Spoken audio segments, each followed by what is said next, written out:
Ah tiens Régis, comment vas-tu? Salut Guillaume, comment ça va? toi? La forme, très bien. Bah Très bien, écoute, très je bien. passais dans le coin et je me Ah disais, ouais, comme par hasard. qu'est-ce que t'as rentré de beau là récemment? En ce moment, j'ai rentré quelques trucs assez marquants en plus de tout le reste. Alors je pense qu'on peut commencer peut-être par cette magnifique PC Engine LT.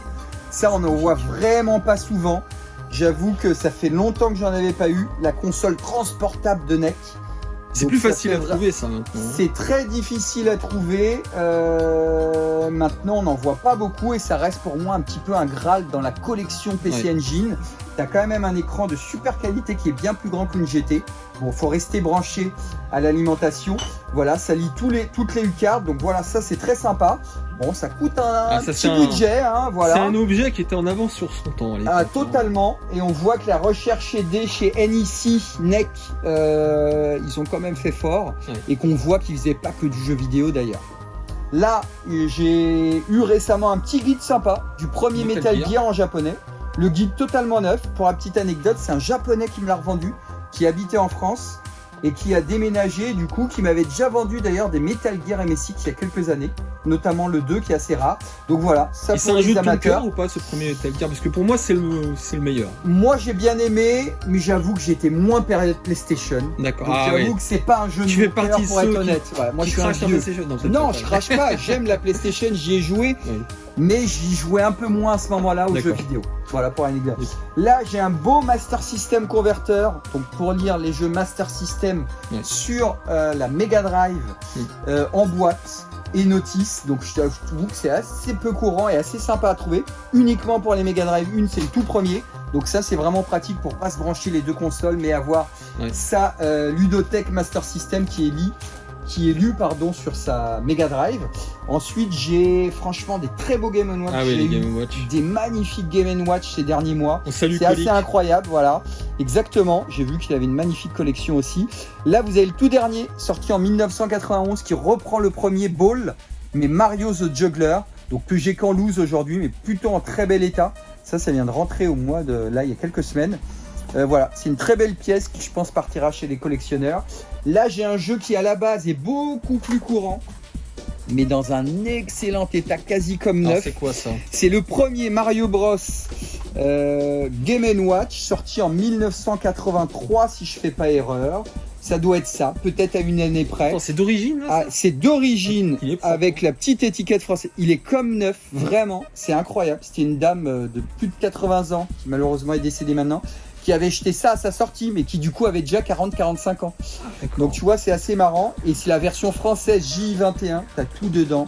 C'est vraiment une pièce magnifique. À la base, c'est un jeu très courant, mais pas dans un état comme ça exceptionnel. Et en plus en version française, donc j'avais envie de le présenter. Voilà, après on va aller vers du jeu Jap. Alors la PC Engine, la console. Toujours ma console de cœur, je peux pas m'empêcher. Koryun, magnifique shoot, très kawaii, très 2D, qui est vraiment une belle pièce. Donc pareil, très beau titre, dans le même état d'esprit, mais ça c'est le collecteur depuis toujours, j'en parlais tout à l'heure. Magical Chase. Voilà, Magical Chase qui pareil est un des shoots les plus rapides, les plus agréables. Encore une fois, c'est pas du shoot sérieux, mais c'est du shoot de qualité. Ça a toujours été, moi, depuis que je vais au Japon, un jeu mis en vitrine et référencé comme un collecteur. T'es plutôt team Koryun ou Magical Chase? Je préfère Magical Chase. Mais j'adore le graphisme de Koryun quand même, très japonais, très kawaii, mais le jeu, je pense que Magical Chase est quand même un cran au-dessus. Même si les deux sont intéressants. Alors là, c'est super sympa. On passe avec deux jeux de plateforme de la Saturn. Vous verrez vraiment peu souvent. Qui ont été rachetés à un de mes anciens clients. Je lui passe le bonjour, Xavier d'ailleurs. Et qui venait déjà de ma boutique il y a une dizaine d'années. Que j'ai ramené du Japon personnellement. Super Tempo. Vous trouvez déjà une version sur 32X. Jeu de Sega. Plateforme 2D vraiment sympa. Super bien animé. Assez long. Moi que j'aime beaucoup, donc c'est une vraie rareté, donc c'est des gros budgets. Et pareil, jeu quasi inconnu, Trail Rush d'Epi, Même principe avec C'est une petite Bumbo. voiture. C'est un peu Bumbo. Ouais, c'est ça, exactement. Ça rappelle. Plateforme action 2D, pareil. Je pense qu'il y a très peu Je te d'exemplaires. fais pas chanter le générique. Non, et d'ailleurs, je le connais peut-être pas assez, j'avoue. Voilà, à chaque fois, Pardon. vous les voyez avec Vas-y. Steam Card et tout ça. Donc là, vraiment deux très belles pièces. Pour ceux qui aiment, mais encore une fois, c'est un gros budget. Un petit jeu français sympa qui a une petite hype. Alors, est-ce qu'il le mérite là, ou je pas? connais pas du tout. Ouais. Là, ça fait débat. C'est un D'accord. peu un survival horror avec D'accord. une caméra. Michigan Alors là. Report from Hell. J'ai vu d'ailleurs un ou deux youtubeurs en parler. Ok. Je pense que son jeu est surcoté et en même D'accord. temps il y en a très peu, donc vous payez Ok. malheureusement la rareté. Le jeu est néanmoins intéressant. Néanmoins voilà, vous voyez là je le vends très mal, mais je trouvais ça intéressant de le Tu vois, mentionner parce que je c'est un jeu connaissais que pas. les gens connaissent peu. Non. Et tu vois cet éditeur là, il importe souvent des jeux Oui. un peu pointus et assez sympas Oui. de manière générale. Le jeu est quand même bon. Je dis juste qu'il est à mon sens surcoté aujourd'hui, mais on pourrait dire ça de plein de jeux rares. Là, c'est toi. Moi, ça, qui l'as sorti. Oui, c'est moi, parce que c'est un petit clin d'œil, un Ninja Commando. Un bah, Ninja Commando. c'est un de mes jeux néo préférés. Voilà, Je suis assez d'accord, c'est sorti dans les premières années, c'est un jeu en boîte molle, en boîte souple. Là, dans sa version Jap, bon, incontournable. Shoot pédestre, il y en a très peu représentés dans ce genre. Incontournable. Et puis, on finit avec deux jeux que j'estime vraiment rares sur un Super Famicom. Le Retour vers le futur 2. Je veux bien savoir pourquoi c'est jamais sorti aux États-Unis, alors que c'est une licence américaine. Ah, peut-être, bah justement, peut-être que la licence est valable que pour le Japon. Ça arrive parfois. Ouais, c'est possible, mais j'aimerais bien connaître pourquoi c'est pas vrai. sorti comme un Sunset Rider. Oui, c'est Ça, vrai. c'est un jeu Konami, Sunset Rider. Pourquoi c'est pas sorti au Japon? C'est vrai. Voilà, j'ai pas vraiment Bonne la question. vraie info, il y a des hypothèses, mais voilà, donc Florent plateforme Gorge, 2D. s'il nous écoute, peut-être. Ouais, peut-être, c'est possible, c'est possible.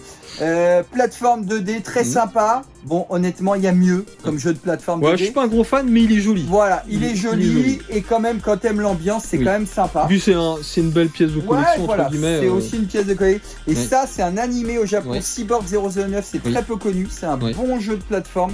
Pareil, voilà, ça reste quand même une des pièces sympas à faire, qu'on a pas mal de jeux Super Famicom à présenter. Voilà, une petite sélection Bah, écoute, par rapport à tout ce que j'ai reçu récemment. Eh ben, c'est très sympa. Et ben avec Donc, plaisir, petit c'est un dernier plaisir partagé. On le refera focus. peut-être dans quelques mois, Ouais, histoire n'hésite de mettre Donc en ça avant tourne différentes toujours, choses. voilà. Ça Il y a tourne toujours des gens qui on est reviennent là, vendre des jeux. On rachète des choses. J'ai Ouais. eu des très belles choses ces derniers temps sur différents supports, pas surtout, voilà. Voilà, ça continue. D'accord. Je pense que malheureusement, par contre, j'apprends à droite et à gauche qu'il y a de moins en moins de magasins de jeux rétro. Il y en a quelques-uns qui ferment, qui se transforment, etc. C'est bien Donc compliqué, la ouais. tendance quand même, c'est que c'est pas simple de manière générale. Mais ici, ça va. Ça va, ça tourne. J'espère que ça continue. Alors je précise que c'est de mon fait, c'est moi qui t'ai demandé de présenter les jeux. Non, mais Oui, bah avec plaisir. c'est important de préciser. Et en vrai, moi ce que j'en pense, c'est que ça me fait plaisir de montrer des belles choses que j'ai pas souvent. Si ça se vend pas, c'est pas très grave.